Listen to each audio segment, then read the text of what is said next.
자, 안녕하십니까. 이번 이야기 시청자 사람탄님께서 시들모에 처음으로 방문을 해주셨습니다. 오늘 사람탄님께서 들려주실 이야기는 어떤 이야기일지 같이 우리 함께 만나보도록 할게요.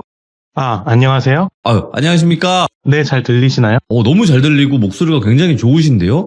돌빈님한테 목소리 칭찬을 듣다니. 오, 잠깐만. 어떻게 해. 이거 목소리 좀 차분하고 부드럽다라는 소리 안 들어보셨어요, 살면서? 아니요, 근데 제가 선생님 같은 일을 하고 있어가지고. 선생님 네. 같은 일은 뭐지? 무튼. 좀 가르치는 일을 하고 있어요. 그러니까 이게 좀 더 부드러울 수밖에 없다. 네네네. 아니, 그건 아니고, 그냥 말투가 약간 달라지게 된 거죠, 일하면서. 그럴 수 있죠. 자, 오늘 사람탄님께서 이렇게 오신 이유가 세상 살면서 어릴 적을 다 누구나 겪어오는데 기억이 안 나는 딱 그 끊겨버린 구간이 있다라고 하셨어요. 네, 맞습니다. 근데 그 구간에 정말 많은 일들이 있었을 것 같고 그 이야기를 안 할 수가 없었을 텐데, 자, 그러면 어떤 이야기일지 바로 출발을 해보도록 하겠습니다. 렛츠고! 길이십니다. 사람탄이에요.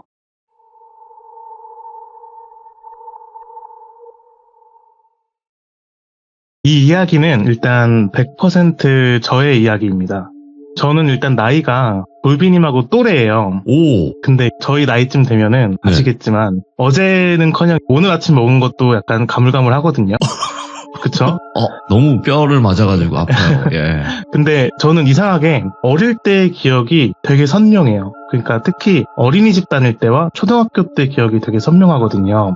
어느 정도냐면 제가 어린이집에 같은 반이던 5명의 이름, 그리고 선생님의 이름과 얼굴까지 다 기억을 할 정도로 되게 그때의 기억이 선명하거든요. 그런 경우 있더라고요, 진짜. 네네네. 근데 제가 그때 90년대죠? 90년대 이야기를 들려드릴게요. 제가 들려드리는 이야기의 배경은 대부분 해가 떠있는 낮에 벌어지는 일들이고요. 이제 이야기를 시작하겠습니다. 저는 외아들이고 저의 부모님은 맞벌이를 하셨어요. 어머니는 중학교 선생님이고 아버지는 사업을 하셨거든요. 그렇기도 하고 저는 또 몸이 되게 왜소했어요. 제가 건강이 되게 안 좋았는데 보통 남자아이들이 학교에 입학할 때가 되면은 보통 25kg에서 35kg 정도가 되거든요, 몸무게가. 근데 제가 17kg였어요. 그 나이 때. 그리고 당시 몸이 너무 약해서 365일 감기를 달고 살았는데 코가 항상 막혀있고 목이 부어 있었던 상태였으면서 눈도 안 좋아서 되게 알이 두꺼운 안경 있죠. 그거를 끼고 다니던 아이였어요. 예. 근데 제가 어린이집을 다녔을 때는 어린이집이 왜 아파트 단지 안에 있는 어린이집이 있거든요. 그런 어린이집을 다녔었는데 제가 그때를 기억해보면은 항상 제 감정과 고민은 심심함이었어요. 심심함. 나의 모든 세상이 이 아파트 단지가 전부였던 거예요. 그러다가 제가 드디어 초등학교에 입학하게 됩니다.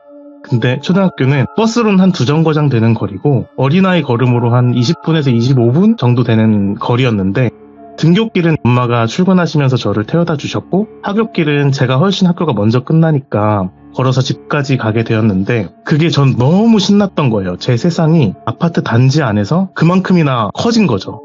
근데 또 제 성격이 몸은 안 좋았지만 성격은 굉장히 깨발랄했어요, 어릴 때. 왠지는 모르겠는데 그 집 가는 길에 그 큰 길에 있는 문방구, 슈퍼, 열쇠집 이런 영업하는 가게들 문 열고 사장님한테 안녕하세요 라고 인사하고 지나가고 여기저기 구경하면서 동네에서 저를 모르는 사람이 없을 정도로 인사를 진짜 열심히 하면서 다녔거든요. 그래갖고 그 30분이면 가는 거리를 1시간이 넘게 맨날 집까지 갔어요.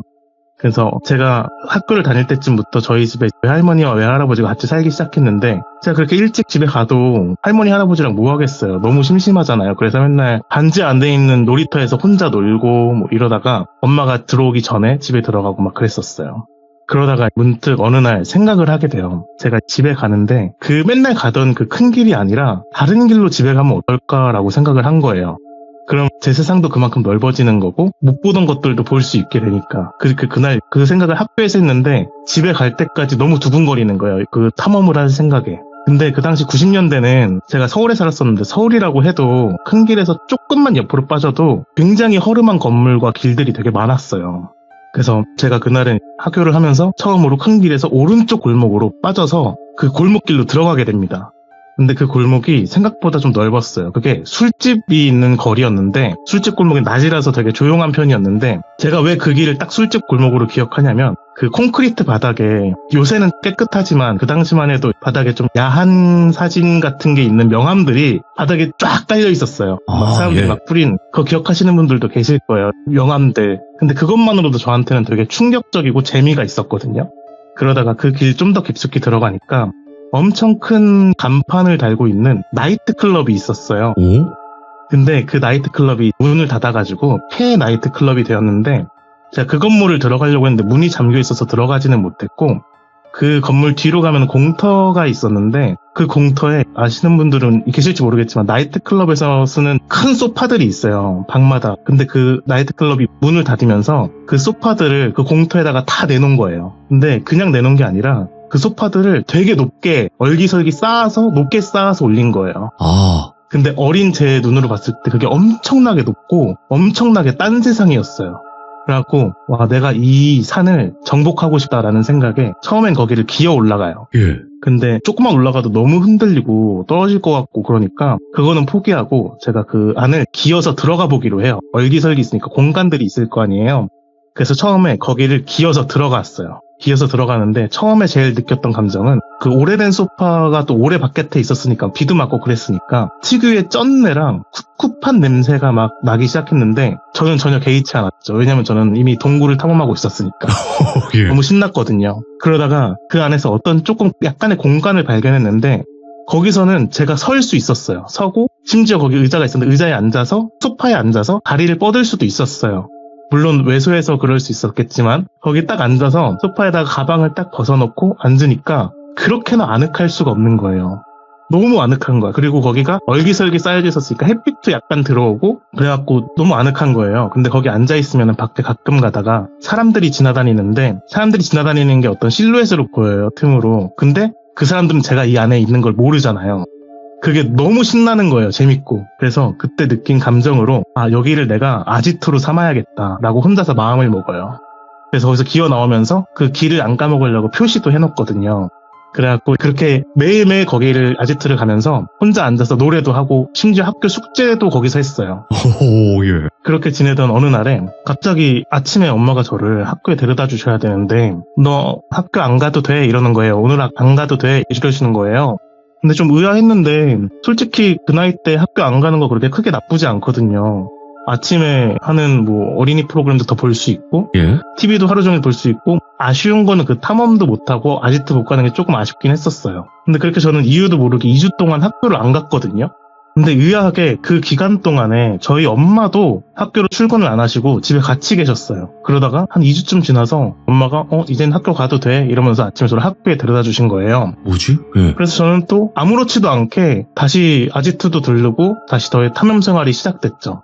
근데 그때 왠진 기억이 안 나지만 제가 발톱이 빠져가지고 굉장히 절뚝절뚝거리면서 온 동네를 돌아다녔던 기억이 나요. 근데 그렇게 탐험의 재미를 알게 된 저는 어느 날 또 학교에서 생각을 해요. 아, 내가 처음 다른 길로 갔는데도 이렇게 재밌는 게 있었는데 또 다른 길로 가면 얼마나 재밌는 게 있을까 이 생각을 하게 된 거예요. 예. 그래서 이번에는 큰 길에서 오른쪽 길이 아니라 왼쪽 길로 한번 빠지게 돼요. 그래서 이렇게 왼쪽 길로 걸어가고 있는데 근데 이번에는 별로 재미가 없는 거예요. 거기가 조용한 주택가였거든요. 가끔 개 짖는 소리만 나고 그래갖고 여기는 별로네. 이 길로는 안 가도 되겠다 하고 걸어가는데 어떤 특이한 집이 눈에 딱 띄게 돼요. 되게 컸었거든요. 근데 그 큰 집은 울타리가 이렇게 쳐져 있었는데 울타리 밖으로 안에서부터 크게 나와 있는 빨간색이랑 하얀색 깃발이 걸려 있었어요. 그리고 좀 더 가다 보니까 그 집이 양문형 대문이었는데 대문 가운데에 빨간색 페인트로 어떤 문양이 그려져 있었는데 지금 생각하니까 이게 한자로 만자가 써져 있던 거였어요. 무당집이죠. 지금 생각하니까 무당집이지 그때는 그런 거 모르니까 그냥 신기한 집이다 이렇게 생각을 했었어요. 그리고 거기를 이렇게 구경하고 있는데 갑자기 문이 띡 하고 열리더니 어떤 할아버지가 걸어 나오셨는데 그 할아버지가 개량 한복을 입고 계셨고 하얀색 머리도 새하였는데 짧지는 않았던 게 이렇게 뒤로 넘기셨거든요. 그래갖고 뒤로 깔끔하게 정리된 좀 멀끔한 할아버지였어요. 그 할아버지가 이렇게 나와서 주위를 이렇게 두리번 하다가 저랑 눈이 마주쳐요. 근데 그 당시에는 왜 그랬는지 모르겠는데 그 할아버지가 굉장히 무섭고 저는 절대로 도망가야 된다는 생각이 머리를 지배해요. 우와, 예. 막 온몸의 털들이 다 곤두서는 그 느낌을 지금도 잊지 못할 정도로 엄청 소름이 돋는 느낌이었거든요. 그래서 저는 그 할아버지랑 한 4-5걸음밖에 거리가 안 됐었는데 바로 뒤로 돌아서 미친 듯이 도망을 가요. 제가 왔던 길로. 그리고 그 길에서 나와가지고 큰 길로 집에 가면서 내가 다시는 저 길로 다시는 가지 않겠다. 이렇게 다짐을 한 거예요.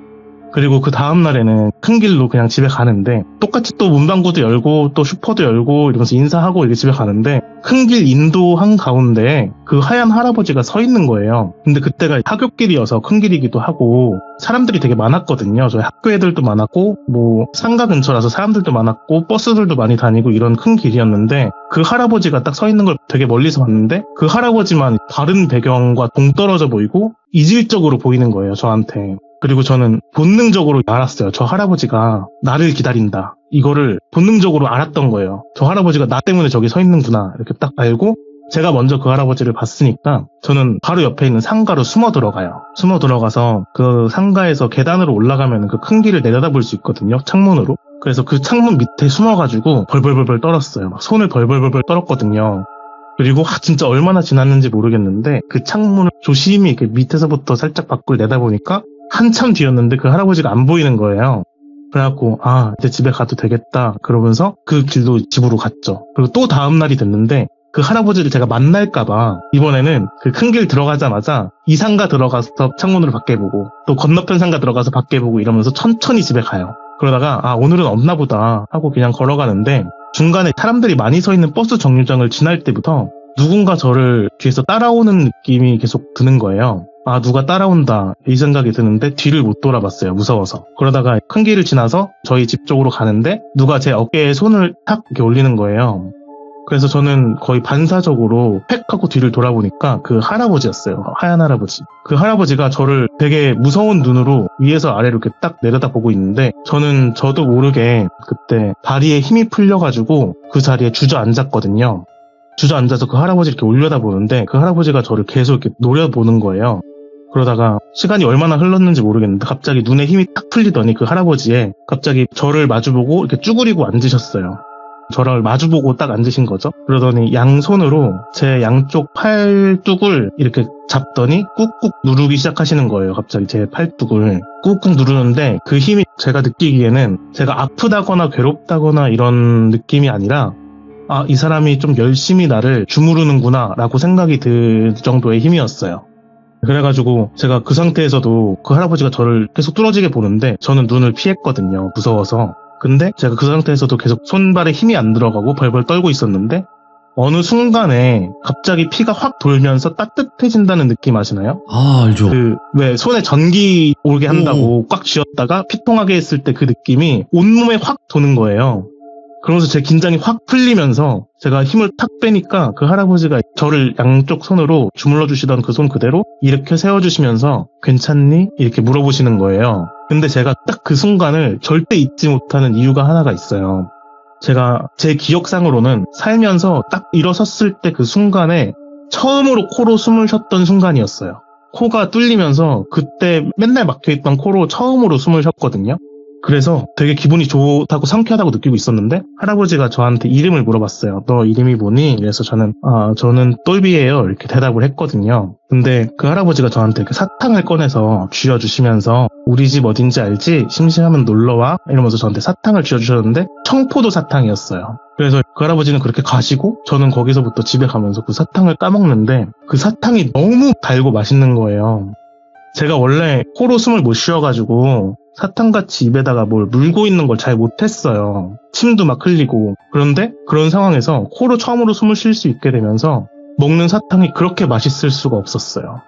그리고 그날 집에 가서 그 할아버지가 자꾸 생각이 나는데 제일 의문이었던 거는 내가 그 할아버지가 뭐가 그렇게 무서워서 피해 다녔을까라는 생각이 계속 드는 거예요. 그 할아버지가 무섭게 생긴 것도 아니고 나한테 막 소리를 지르거나 한 것도 아닌데 너무 무서워서 도망 다녔던 제가 이해가 안 가는 거예요. 이틀 동안이나. 그래서 다음날 학교에서도 계속 그 할아버지 생각이 나고 그 사탕 맛도 계속 생각이 나서 오늘 끝나고 가봐야겠다라고 마음을 먹어요. 그 집에. 그리고 하굣길에 다시는 안 가겠다는 그 길로 다시 들어섭니다. 가면서 고민을 하게 돼요, 제가. 내가 가서 이름을 알려줬으니까 대문을 두들기고 똘비예요 하면 문 열어줄까? 이런 생각을 하면서 가는데 그 골목으로 딱 들어선 순간 그 할아버지가 보였거든요. 고민이 무색하게 그 대문 앞에 평상이 있었는데 그 평상에 앉아 계셨어요. 그래서 제가 안녕하세요 라고 인사를 하니까 똘비 왔니? 이렇게 해가지고 저한테 가까이 오라고 이렇게 손짓을 하셨어요. 그래서 제가 그 평상에 앉아 계신 할아버지 옆으로 갔는데 할아버지가 저를 이렇게 끌어가지고 또 저를 마주보게 하고 양손으로 저를 주물러 주시는 거예요. 예? 또 팔뚝을. 그래가지고 저는 좀 어색하잖아요. 어색해가지고 그냥 아무 말도 안 하고 쭈뼛쭈뼛 거리고 서 있는데 저를 한참 주무르시더니 또 사탕을 꺼내주셨어요. 그래서 저 사탕을 까고 있는데 그 안쪽을 가리키면서 안에 구경해볼래? 이렇게 물어보셨어요. 그래갖고 저는 사탕 맛있으니까 기분 좋으니까 그냥 네? 이랬죠. 그래서 그 할아버지 손을 잡고 그 집에 들어갔어요. 대문을 딱 열었는데 문을 여니까 그 앞에 바로 마당이 있었거든요. 깃발이 꽂혀져 있는 마당이 있었는데 그 마당에 여성분 두 분이 서 계셨어요. 한 분은 화장을 되게 짙게 한 아줌마랑 그 아줌마보다 조금 더 어려 보이는 여자 한 분이 계셨는데 어린 눈으로 본 거라 아줌마라고 했지만 좀 젊었을 수도 있어요. 그럴 수 있지. 저는 그분들한테 안녕하세요 이렇게 두 분한테 따로따로 인사를 드렸는데 두 분 다 저의 인사를 받아주지 않으셨어요. 그러니까 하루에 제가 인사만 한 20번은 넘게 하고 다니는 사람이었는데 또 안 받아주니까 좀 나름 충격을 받았던 것 같아요, 그때. 그래가지고 그 할아버지를 손을 잡고 마당을 지나쳐서 그 집 안으로 들어가요. 저는 그때 그 집을 깃발집이라고 했거든요. 그러니까 깃발집은 저한테 별세상이었어요. 예. 밖에서 보던 것보다 안이 더 화려하고 또 엄청 이것저것 많았고 그림도 그려있고 어린 제 눈엔 좀 알록달록하다는 느낌? 하지만 좀 정돈돼 있다는 인상을 받았는데 안 좋았던 거는 들어가자마자 계속 매습거린다는 느낌을 받았거든요. 냄새 때문이었던 것 같은데 딱히 꼬집을 수는 없는데 굉장히 불쾌하다는 느낌과 막 속이 울렁거린다는 느낌을 받았어요. 그게 마치 제가 한번 따로 어린 적에 수영장에 빠져 죽을 뻔한 적이 있어서 수영장 냄새를 못 맡는데 그 냄새를 맡았을 때처럼 속이 울렁거리고 긴장감이 확 올라오는 거예요. 계속 그 집에 있을 때. 그래서 할아버지한테 나가자고 하고 싶었는데 제 손을 너무 꽉 붙들고 계셔가지고 저는 막상 또 할아버지 오려다 보니까 또 의지도 되고 이래서 그냥 따라갔죠. 근데 그 집을 또 한참 들어가다가 또 하늘이 보이는 곳으로 나간 거예요. 그 집이 특이하게 미음자 모양으로 되어 있는 집이라서 안쪽에 작은 마당이 하나가 더 있었어요. 밖에서 안 보이는. 그 마당에 딱 나가니까 냄새로부터 좀 해방이 돼서 저는 좀 편해졌고 거기에 수도가가 있었는데 저를 거기에 앉히시더니 학교를 갔다 왔으니까 씻어야지 하고 제 손이랑 얼굴을 직접 막 씻겨주시는 거예요. 근데 제가 원래 좀 독립적인 성격이었어서 혼자 샤워도 하고 막 잘했는데 왠지 그때는 아기처럼 되게 무기력하게 씻겼어요. 오, 씻겨짐을 당했구만. 예. 네, 계속 이렇게 저를 되게 아기처럼 씻겨주셨거든요. 그리고 다 씻고 나서 그날은 뭐 별일 없었고 대문까지 저를 다시 바래다 주시면서 사탕 하나 더 주시고 저한테 똘비야 바로 집으로 가. 할아버지가 저한테 그러셨거든요. 바로 집으로 가라고. 근데 그날 이후로 저는 따로 뭐 약속이나 그런 걸 안 해도 말은 안 해도 학교를 가는 날이면은 꼭 그 깃발집에 갔었어요. 하굣길에. 그래서 당장 저희 집에도 외할머니랑 외할아버지가 계신데 저는 그 깃발집 할아버지가 너무 보고 싶은 거예요. 맨날. 꼭 사탕 때문은 아니었는데 근데 항상 갈 때마다 할아버지가 저를 주물러 주시고 또 손도 닦아주고 세수도 시켜주셨고 대문 앞 평상에서 요구르트도 먹고 제가 막 조잘조잘 떠드는 얘기도 다 들어주셨어요. 예를 들어 학교에서 있었던 이야기도 하고 문방구에서 산 조잡한 장난감 자랑도 했었고 하굣길에 제가 막 탐험했던 곳들에 대한 이야기들도 다 했거든요. 그래서 할아버지는 별 말씀 없이 그거를 다 들어주고 가끔 웃고 이러면서 리액션도 좀 해주시고 근데 뭐 딱히 말씀이 많은 분은 아니셨던 걸로 기억해요. 그리고 또 어느 날은 깃발집에 들어가서 낮잠도 자기도 했고요. 근데 그 두 번째로 그 깃발집에 갔을 때는 이상하게 메스껍거나 그런 냄새가 안 나고 되게 편안했거든요. 근데 이때부터 제가 느낀 거는 지금 기억하는 향은 향냄새였어요.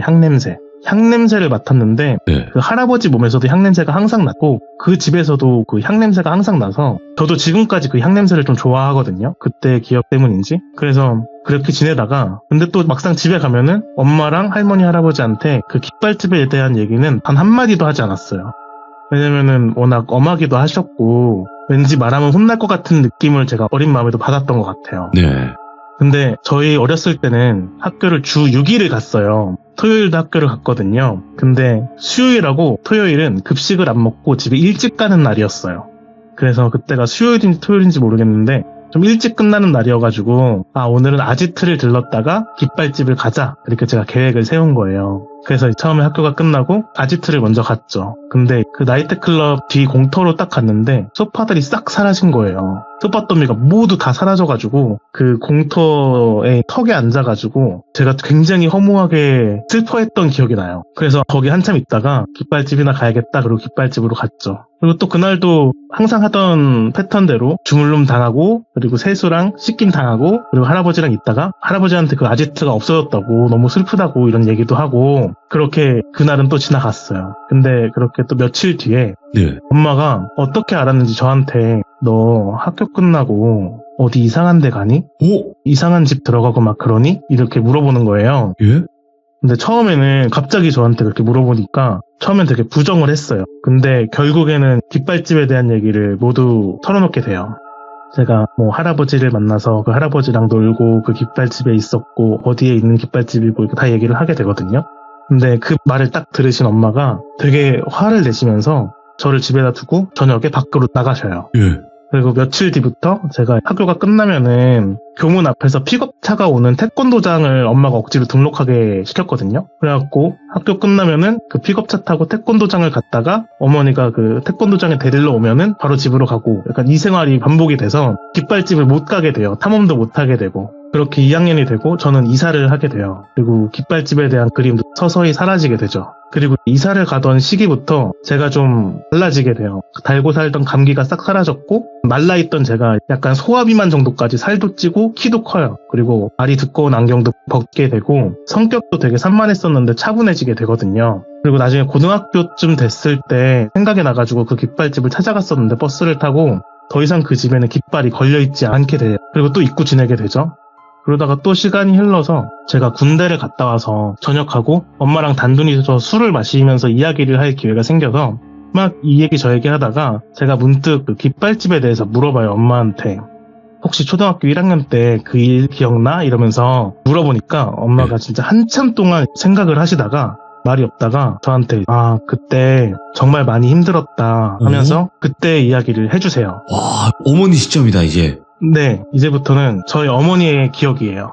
어린 외아들이 몸도 약한데 성격이 너무 어디로 튈지 모르는 애라서 학교에 입학하는 게 너무 걱정이 되셨대요. 왜냐면은 애가 빈집에 혼자 들어가는 게 걱정이 된 거예요. 집에 들어가는데 아무도 없는 게. 그래서 저 때문에 외할머니랑 외할아버지를 집에 모시게 돼요. 저 집에 들어갔을 때 혼자 있지 말라고. 그리고 아빠는 사업 때문에 항상 밤에나 들어오시니까. 근데 항상 퇴근하고 오셔가지고 제가 집에다가 벗어놓은 옷 같은 거를 보면은 너무 더럽고 살짝만 들어도 모래가 후두두둑 떨어지고 냄새도 엄청나게 났다고요, 제 옷에서. 그래서 애가 학교 끝나고 심심하니까 놀이터에서 뒹굴다가 오는갑다 생각을 하고 별로 신경을 안 쓰셨대요, 처음에는. 그러다가 어느 날부터 제가 조금씩 달라지기 시작했대요. 일단 제일 처음에는 제가 집에서 밥을 전혀 안 먹기 시작했대요, 저녁에. 안 그래도 마른 애가 밥을 안 먹으니까 막 억지로라도 먹이려고 혼도 내고 막 소리도 지르셨다고 해요. 근데 그런 날이 지속되면서 제 상태가 점점 심각해지는 거예요. 갑자기 어디서 배웠는지도 모를 쌍욕을 하기 시작하고 그리고 밥을 먹으라고 막 이렇게 하면은 밥그릇을 들고 바닥에 던져서 깨가지고 소리도 지르고 그랬대요. 그러다가 엄마가 소리를 지르거나 혼내면은 원래 제가 주눅이 들어야 되는데 제가 엄마 눈을 똑바로 쳐다보면서 쌍욕을 하면서 엄마한테 팔도 휘두르고 막 그랬대요. 어이구, 예. 그러다가 제가 아빠가 밤에 오시면은 아빠가 제가 그 난동을 피우고 있으니까 저를 온몸으로 맞고 그리고 방에다 가두실 수밖에 없었대요. 그리고 이게 제일 저한테 눈물 버튼인데 네. 외할머니가 같이 살았다고 했잖아요. 예? 근데 할머니가 저를 진짜 이뻐하셨는데 그때 할머니가 저한테 말만 걸어도 제가 할머니한테 특히 그렇게 경기를 일으켰대요. 막 할머니를 고 주먹질도 하고 그래서 할머니 팔뚝에 멍도 있고 되게 안 좋았다고 하더라고요, 할머니하고 저하고가. 그러던 어느 날 할머니가 바닥에 요를 깔고 누워 계시는데 제가 일부러 할머니의 왼손을 제 발 뒤꿈치로 콱 하고 빴대요. 그래서 왼손에 손바닥에 있는 뼈가 잘못되셨었나 봐요. 근데 할머니가 그거를 저희 엄마한테 얘기를 하면은 제가 또 혼나면 가만히 있을 애가 아니니까 집이 난리가 날고 이러니까 저희 엄마한테 얘기도 안 하고 병원도 안 가신 거예요. 예. 그래갖고 왼손이 고질적으로 안 좋아지게 되셨어요. 그리고 할머니는 그런 와중에도 저를 혼내는 엄마하고 아빠를 계속 말리고 저를 감싸주셨대요. 아휴, 예. 그리고 제가 좀 자극적이어서 다는 말씀을 못 드리지만 부엌칼도 든 적이 있고 어머. 그리고 저 스스로를 주먹으로 때리면서 제 몸에 상처도 내고 막 그랬대요. 예. 그리고 이불에 똥오줌도 못 가리고 막 그랬다고 하더라고요. 그러니까 지금 말로 치면은 완전히 금쪽이 중에서도 끝판왕이었던 거죠. 예. 근데 또 신기한 게 아침만 되면 애가 멀쩡해져서 말도 없이 아침밥 먹고 학교를 갔대요. 잘. 예. 엄마 차 타고. 근데 이 얘기를 군대 갔다 와서 술 마시면서 듣고 있는데 저는 이 상황을 아무것도 기억을 못한다는 게 신기한 거예요. 거기만 잘려있는 듯하게. 잘려있는 듯한 것도 아니고 이 상황, 이 시절에 대한 저의 기억은 그냥 학교에서의 기억들이랑 학교길에 대한 기억 이런 거밖에 없어요. 엄청 생생하게. 오. 근데 이런 얘기를 듣는 게 저의 행실이 아무것도 생각이 안 나고 그냥 남 얘기 듣는 것 같은 느낌이 드는 거예요. 근데 생각해보세요. 저희 어머니 입장에서는 애가 학교를 가면서 달라진 거잖아요. 입학하고 나서. 그러니까 이게 학교 탓이다 라고 확신을 하신 거예요. 친구를 잘못 만났거나 아니면 학교에서 욕을 배웠거나 뭐 이런 거다 하고 확신을 하신 거예요. 그래서 엄마가 얘를 학교를 좀 쉬어야겠다. 집에서 교육하는 한이 있더라도 네. 쉬어야겠다 이러고 1년까지 휴직계를 낼 생각으로 일단 2주를 휴직하면서 저를 학교를 안 보내게 돼요. 그리고 그날 오후에 담임 선생님을 찾아가죠. 담임 선생님 얘기를 들으니까 애가 학교에서는 되게 정상적인 애였어요. 예. 친구가 뭐 많진 않았지만 혼자 잘 놀고 호기심이 많고 좀 산만한 게 탈이었는데 특별히 또래 아이들과 다른 문제점이 없다고 하신 거죠. 근데 오히려 제가 너무 몸이 약하니까 학교를 안 나오고 어머니가 오셔가지고 너무 놀래가지고 애가 잘못된 줄 알고 그래갖고 막 수업 중에 뛰어나오신 거예요. 엄마가 왔으니까. 근데 엄마는 당시에 그 선생님한테 제가 집에서 어떤 행실을 하고 있고 어떤 문제가 있었는지 얘기를 안 했다고 해요. 왜냐면 분명히 그래도 선생님이 모르거나 네. 아니면은 친구들끼리 있었던 일이거나 분명히 학교가 문제다 이러면서 선생님한테는 얘기 안 하고 그냥 집에 오게 되죠. 그리고 내가 교육을 시켜야겠다. 내가 집에서 무조건 애를 고쳐놔야겠다라고 마음을 크게 먹은 거죠. 아빠랑 상의해서. 그리고 그날부터 저를 집에서 지켜보게 돼요. 엄마가. 근데 이상한 게 아침이랑 낮에는 제가 좀 얌전했대요. 비교적으로. 뭐 말을 하거나 웃거나 헤매지는 않은데 비교적 얌전하게 TV를 보고 있는다던가 뭐 낮잠을 잔다던가 바깥 구경도 하고 이러면서 큰 사건 없이 낮 시간을 보내더래요. 근데 저녁 5시쯤이 넘어가면은 다시 제가 미쳐버리는 거죠. 하루는 제가 제 분에 못 이겨서 벽을 발로 찼대요. 제가 제 발로. 그래가지고 제 발톱이 빠져가지고 네. 발에서 피가 막 나는데 애가 그리고 아프니까 울 거 아니에요. 근데 아파서 우는 게 아니라 분노에 가득 찬 눈으로 시뻘건 눈으로 막 얼굴까지 시뻘개져서 눈물을 뚝뚝 흘리면서 자기를 째려봤다고 하더라고요. 근데 결국 엄마는 애를 계속 지켜보니까 5시만 되면 애가 이상해지는 게 이상하지. 학교 때문인 건 아닌 거라는 게 엄마가 판단이 내려졌나 봐요. 맞죠. 학교가 예. 문제가 아니구나. 학교를 안 보내고 내가 일을 쉬는 게 의미가 없겠다 싶어가지고 다시 저를 2주 만에 학교를 보내게 된 거죠. 제가 그래서 2주 만에 학교를 나가게 된 거예요. 그렇게 다시 저녁마다 전쟁을 치르던 어느 날이었는데 엄마가 퇴근하고 집에 들어왔는데 현관문에서 할머니가 울고 계시더래요. 그래서 엄마는 또 똘비가 때렸구나 하면서 할머니한테 왜 그러냐고 물어봤는데 할머니가 애가 돌아왔어. 똘비가 돌아왔어. 이러시더래요. 그래서 집에 들어와서 저를 봤는데 제가 굉장히 얌전하게 옷을 갈아입고 엄마한테 다녀오셨어요? 라고 인사를 했다는 거예요. 그리고 그날 저녁부터 제가 밥을 미친 듯이 먹더래요. 성격도 옛날 성격으로 돌아왔고 그리고 정상적인 대화가 되더래요. 좀 이상했을 때는 제가 말도 못하고 욕밖에 안 하고 그런데 제가 다시 정상적인 문장을 만들어서 이야기를 하기 시작한 거죠. 예. 그래서 그날 저희 할머니, 할아버지, 엄마가 같이 우셨고 아빠도 당시 폭력적인 저를 막으려고 때리고 가두고 하면서도 마음이 엄청 아프셨을 거 아니에요. 얼마나 아팠을까. 네, 그래갖고 알게 모르게 고생 많이 했고 아마 혼자 우셨을 거라고 하시더라고요. 근데 정작 제가 괜찮아졌잖아요. 근데 저한테 왜 그랬었니? 라고 묻지는 못하셨어요. 예. 왜냐면 너무 조심스럽고 지금은 괜찮은데 괜히 물어봤다가 잘못될까봐 가족들이 입을 맞춘 듯이 저한테 그때 얘기를 아예 안 꺼냈던 거예요. 그러다가 평화롭고 조심스러운 날들이 계속되다가 학교에서 연락이 와요. 어떤 학부모한테 연락이 왔는데 제가 무당집에 들어가는 걸 보고 담임 선생님한테 무당집 자식이 학교를 다니냐고 따지듯이 전화가 왔었다고 해요. 다니면 안 되나? 근데 그게 저라는 걸 어떻게 알았는지 모르겠는데 어쨌든 엄마한테 그 얘기가 들어가게 된 거죠. 그리고 그날 엄마가 저한테 물어본 거예요.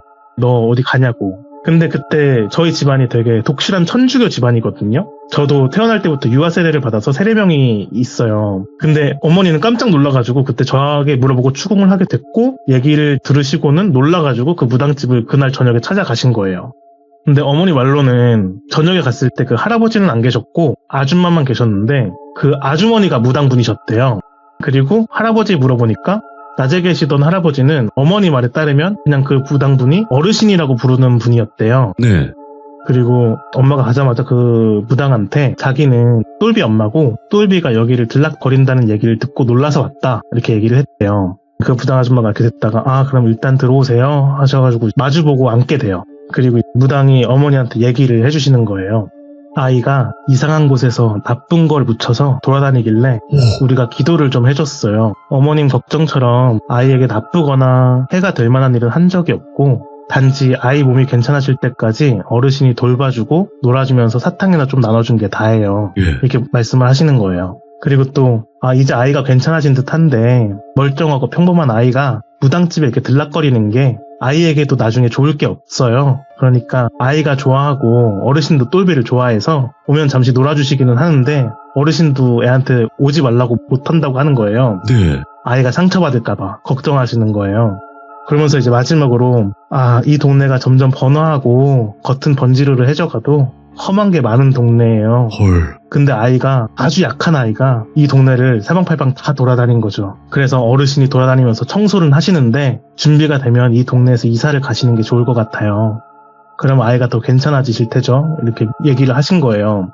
제가 이 얘기를 듣다가 생각나는 게 그 소파 더미 얘기를 제가 할아버지한테 되게 많이 했거든요. 아지트라고. 네. 그것 없어진 것도 아마 할아버지 영향이 있지 않았을까라고 생각을 해요. 근데 원래 엄마도 그때 되게 씩씩거리면서 무당집 찾았던 건데 얘기를 듣다 보니까 자기가 화낼 일이 아닌 거예요. 빙인 일단 거지, 그 자리에서 진짜. 네, 고마우니까 감사합니다 하고는 집에 와가지고 아빠한테도 이 얘기를 했고 아빠가 이거는 가만히 있을 게 아니다. 그리고 다음날 아침에 두 분 다 회사에서 나오셔가지고 무당집을 가셔가지고 할아버지 찾아뵙고 고개 숙여서 인사를 했다고 해요. 감사 인사를. 그리고 제가 이 이야기를 학원을 보내면서 저를 무당집 못 가게 하고 저한테 한 번도 그 무당집에 대한 얘기를 꺼낸 적이 없어요. 뭐 가지 말라거나 캐거나 뭐 혼낸다거나 이런 것도 없이 제가 이 이야기를 23이 되어서 처음 들었잖아요. 네. 근데 이 이야기를 듣는데 너무 다 믿을 수밖에 없는 거예요. 기억은 하나도 없지만. 내 이야기인데 기억이 없으면 뭐 보통 안 믿는 게 정상인데 네. 믿을 수밖에 없었던 게 크면서 할머니가 왼손이 불편한 걸 알고 있었어요. 예. 그래서 바지도 혼자서 못 축혀 올리시고 그래서 제가 도와드렸거든요. 맨날 신발끈도 못 묶으셔서 맨날 도와드리고 했었는데 그 기억이 확 나는 거예요. 그리고 그 외에도 뭐 2주간 학교를 안 갔던 거 그리고 발톱이 아파가지고 그랬던 거 그런 것들이 다 겹쳐지면서 안 믿을 수가 없게 되었어요. 네. 근데 제가 고등학교를 다닐 때 할머니 할아버지가 돌아가셨거든요. 아휴, 예. 그리고 제가 군대에 계실 때도 아버지가 질병으로 돌아가셨어요. 그래가지고 이때 일을 제가 너무 늦게 들어가지고 미안한 마음과 감사한 마음을 항상 두고 살아가고 있거든요. 예. 제가 어릴 때 가족들을 엄청나게 괴롭게 했는데 저를 어쨌든 한 번도 포기하지 않고 감싸 주신 거고 그리고 클 때까지 티도 안 내주신 거잖아요. 그게 가족이고 부모죠. 네, 그게 너무 감사드리고 또 하나는 제가 어릴 때 무섭거나 상처받지 않게 사탕 같은 거 주시면서 저를 좀 잘 돌봐준 깃발집 분들께도 그럼요. 좀 감사드리고 마음을 표현하고 싶네요. 이렇게. 제 이야기는 여기까지입니다. 이 사연을 듣고 그 깃발집에 계셨던 뭐 무당분이시나 뭐 할아버님은 안 계실 수도 있겠죠. 시간이 많이 흘렀기 때문에. 그쵸. 거의 30년 가까이 지난 시간이니까. 네. 그치만 혹여라도 이렇게 연락이 닿아서 이렇게 좀 만나서 또 그때 감사했다라고 한마디만 할 수 있으면 그 짐이 좀 덜어질 텐데요. 그죠? 맞아요. 제가 꼭 그러고 싶어요. 그럴 수 있다면은. 아이고, 근데 진짜 오늘 이야기는 어떻게 뭐 딴 생각을 할 수조차도 없는 이야기네, 이거. 그러니까 저도 그런 걸 막 믿고 살고 그러진 않았는데 예. 믿을 수밖에 없었어요. 저는 이 얘기를 처음 듣고는. 와, 이거 빠져드는 정도가 어디 뭐 다른 데 신경을 쓸 수 없는 이야기예요. 그만큼 잘하셨어요, 이야기를. 그리고 일단은 저희 채널에서 이 이야기를 전부 다 들었을 때는 빙의일 확률이 높죠. 예, 그런 그 것 험한 같아요. 예. 것한테 빙의됐을 확률이 높고 그게 붙어서 그런 행위를 하니까 깃발집에서 도와준 거고. 아, 그쵸. 근데 너무 그게 부모님께서는 차마 지금도 아마 전부 이야기 안 하셨을 것 같아요. 더 심한 경우였을 것 같아요. 그랬을 것 같아요. 저희 어머니도 굉장히 그때 얘기하시면서 좀 힘들어 하셨거든요. 그래도 어떻게 좀 잘 해결이 되어서 다행인데 이 이야기를 이미 할머님 할아버님 돌아가시고 아버님까지 돌아가시고 나서 들은 거죠. 네. 그래서 더 마음에 짐이 있으셨겠구나. 할머니의 그 손이 막 꿈에도 나올 정도로 아직도 좀 마음이 아팠어요. 근데 저는 전혀 몰랐죠. 그냥 할머니가 원래 손이 불편했구나. 약간 이런 식으로 알고 있었으니까. 근데 그 짐 좀 내려놓으셔도 될 것 같은 게요. 부모는 그런 걸 다 초월합니다. 부모님들은 다 초월하니까 너무 그거를 마음에 담아두지 마시고 어쨌든 지금 같은 공간에는 없겠지만 나중에 가서 웃으면서 만나면 되는 거니까 그렇잖아요? 돌비님이 얘기해 주시니까 마음이 좀 놓이네요. 그냥 편하게 그때 당시에는 내가 아니었다. 그 어린아이가 무슨 잘못이 있겠습니까? 전혀 잘못이 없다고 생각을 하거든요. 그러니까 그냥 편안하게 오늘 이야기 이렇게 털어놓으시면서 좀 마음의 짐을 내려놓으셨으면 좋겠고 그리고 혹시 궁금해서 그러는데 큰 지역만 말씀이 가능하세요? 그때 그 폐 라이트가 있었던 곳이? 그때는 풍납동이었던 걸로 기억해요. 아, 풍납동? 네, 풍납동. 그 잠실 옆에 거기요? 네, 그쪽입니다. 굉장히 서울이죠? 굉장히 큰 도시인데 지금은? 맞습니다. 예전에는 아니었을 수도 있겠지만요. 예전에도 크긴 했는데 그 큰 길에서 옆으로 좀만 빠져도 허름한 길이 되게 많았어요. 그럴 수 있죠. 네네네. 알겠습니다. 오늘 또 이렇게 사람타님께서 말씀 잘 해주셔서 너무너무 감사드리고 혹여라도 제발 다른 사연이 있으면 꼭 찾아와 주시기 바라겠습니다. 네, 약간의 여담을 풀자면은 네네. 제가 몸이 아프지 않아지면서 생긴 몇 가지 부작용들이 있었거든요. 어떤 걸까요? 지금은 사라졌는데 식탐이랑 그리고 틱이라고 불리는 그 뚜렛 증후군 그리고 굉장히 심한 몽유병이 생겼었어요. 네. 그래서 나중에 이 이야기도 풀 기회를 주신다면 한번 또 찾아뵙고 싶습니다. 이것도 어떤 사연이 있나 보네. 네, 있습니다. 한번 또 나중에 제가 정리를 해서 또 한번 찾아뵙겠습니다. 못 나가요, 어차피 사람타님. 이제 들어오시는 거는 그래 내가 제보 한번 해봐야지라는 마음으로 제보를 하시지만 들어오는 거는 자유인데 이게 나가는 게 쉽지가 않아서. 아무튼 감사합니다. 네, 감사합니다. 항상 건강하세요. 돌비님도요. 네. 엄청나게 뭔가 자극적인 게 나온 것도 아니지만 이렇게 레전드 이야기예요, 여러분들.